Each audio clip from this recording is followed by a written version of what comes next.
Hello Team LCPS, I hope you're having a fantastic day.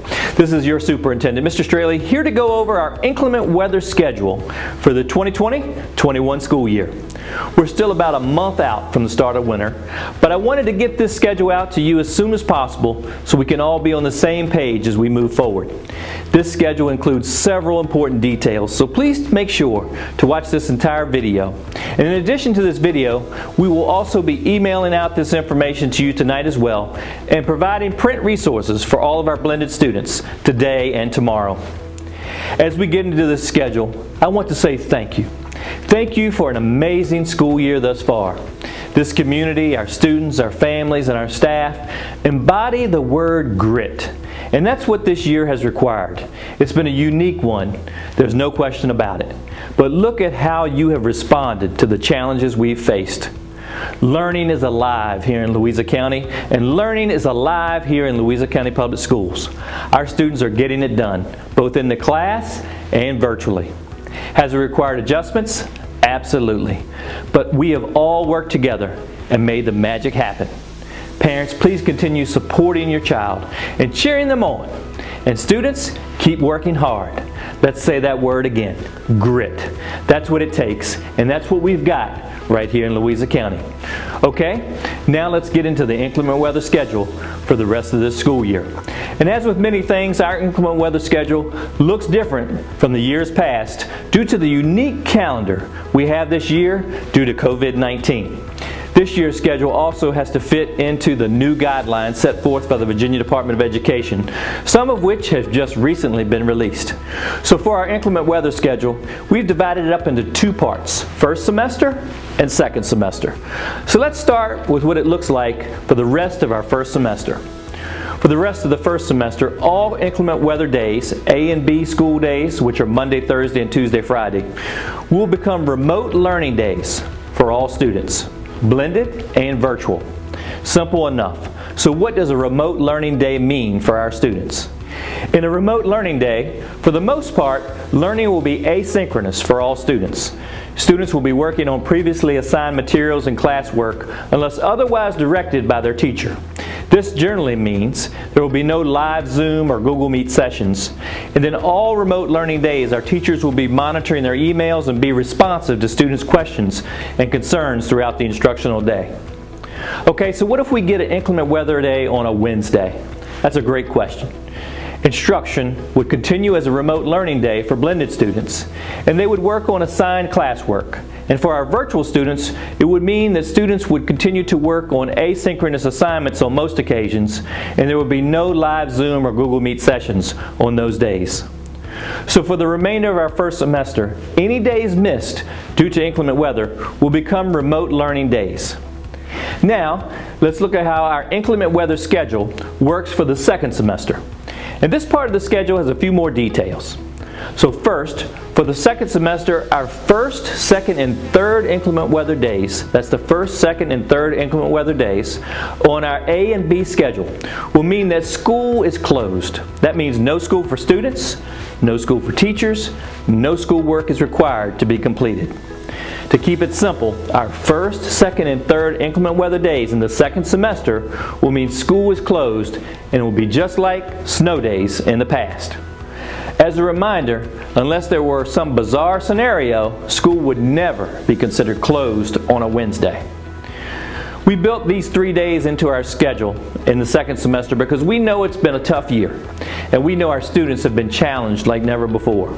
And on the first 3 inclement weather days in the second semester, we want you to get out in the snow, we want you to take some time off and have a little fun. It's well deserved. Everyone enjoys a good snow day. So after we get through our first 3 inclement weather days in the second semester, all remaining inclement weather days would become remote learning days for all of our students, blended and virtual. So as a reminder, in a remote learning day, in most occasions, learning will be asynchronous for all students. Students should work on previously assigned materials and classwork unless otherwise directed by their teacher. This means that generally there will be no live Zoom or Google Meet sessions. We do have to keep in mind there are an infinite number of scenarios. that we would potentially experience on the road ahead. So there's a chance that during a short-term closure, teachers may have to post assignments for students in Google Classroom or Seesaw as needed. If that scenario pops up, we'll address it and we'll communicate expectations as early as possible. I'm going to get into a few helpful resources we'll be providing to you in just a moment. But before I do, I want to remind everyone out there watching that on remote learning days, it's very important that our students remain diligent and complete their work. We're getting the job done this school year, but with COVID-19, there's less room for error in every plan. So as always, please remember to contact our teachers, contact our staff members, and if there's ever a time you need assistance, ask, and we'll make it happen. Okay, now let's get into some helpful resources we'll be providing you so you can stay ahead of the game. First up is that we've developed new LCPS instructional codes for the inclement weather days. These codes, which will be announced anytime we have an inclement weather day, moving forward, are an extremely easy way for all families to know the instructional plan for that day. So here are the 3 codes we'll be using for families. First, instructional code A. This means no schoolwork is required to be completed. Any previously scheduled due dates for this day will be postponed to the following school day, and this code will be used on the first 3 days missed in the second semester when school is closed for all students. Next, instructional code B. It means school will be a remote learning day. Students will continue to work on asynchronous assignments, and there will be no synchronous sessions involving Zoom, Google Meet, and things like that. Finally, there's instructional code C, which means school is a remote learning day, and blended students will continue to work on asynchronous assignments. And for our virtual students, there may be synchronous learning times with Zoom or Google Meet. If so, teachers will communicate the expectations and times for those instructional sessions. So these 3 codes are featured in an informational graphic that we're emailing to all of our families, as well as sending home with our A and B students. This graphic, which you see on the screen, breaks down our inclement weather schedule from start to finish, and it includes the schedule, frequently asked questions, and our new instructional codes. I can't emphasize this enough. Save this document. Hang it on your refrigerator. Keep it handy because it will be an extremely valuable resource on those times that we call an inclement weather day. Finally, that brings us to one other resource we're providing all of our students as well, our student learning resources. During the first few weeks of the school year, all of our blended teachers put together 10 days of lessons for students in their class in case the COVID-19 long-term closure would occur. This work was provided through printable packets, downloaded on Chromebooks and iPads, or downloaded on a school-provided thumb drive. Moving forward, we'll be providing student learning resources for all of our virtual students as well. And we'll have these available not just for our long-term closure for COVID-19, but also for a potential long-term closure due to inclement weather. Here's a look at the schedule ahead. If you're a blended student, you currently have 10 days worth of student learning resources. These resources may need to be revised or updated for the second semester. And your teachers will finalize your student learning resources for the start of the second semester by January the 8th. Your child's teacher will let you know the specifics in the weeks ahead. If you're a virtual student, your teacher will finalize your student learning resources by January 8th as well. And your student learning resources will include 5 days worth of materials, and your child's teacher will also let you know the specifics as we move forward in the next few weeks.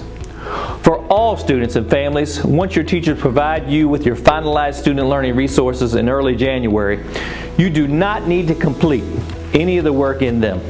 Again, you do not need to complete any of the work in them. Just keep them in a space where you can access them if needed during a long-term closure. Okay, so we've gone over our inclement weather schedule for the first and second semester. Now we're going to go over a few potential questions you may have, and we'll hit the basics once again after that, and then we're done. So question, how do you define a long-term closure? We consider a long-term closure to be a scenario where our school buildings are closed for 4 or more consecutive A and B school days.